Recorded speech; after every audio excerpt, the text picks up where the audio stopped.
Zebidiah's Conundrum. Zebidiah's Conundrum. Zebidiah's Conundrum.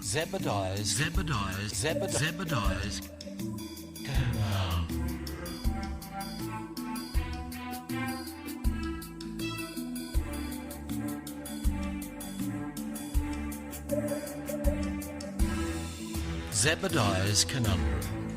Zebidiah Atwell felt slightly confused about his carnivorous appetite.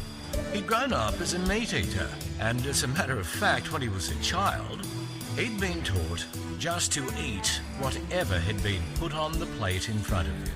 His parents had even frequently used some dumb old song lyrics from some dumb old band as a way to encourage him to eat up all his dinner.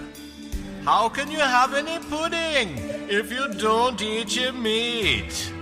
Zebidiah couldn't remember the name of the band, although he thought it may have been something like Pink Zeppelin or something like that.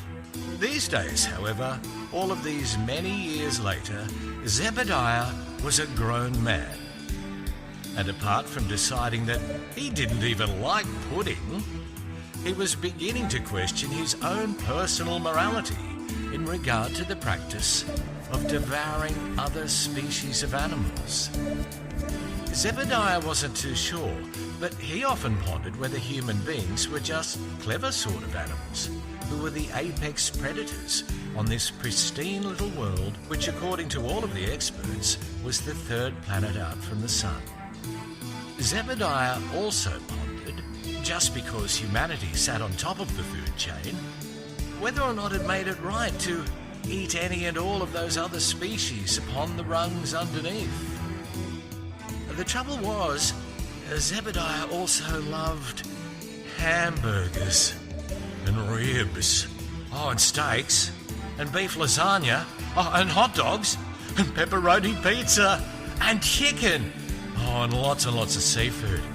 Zebidiah also didn't like the way that some of his friends who lived the vegan lifestyle sometimes tried to shame and guilt him about his own personal lifestyle choices. Such behaviour in no way encouraged him to give up the meat. Zebidiah also loved his dairy products. Milkshakes, ice cream and custard were real comfort foods for him. The problem was, he thought that perhaps as an evolving spirit inside a body of flesh and bone and blood, a part of such evolution was to at least contemplate and come to his own conclusions about such issues.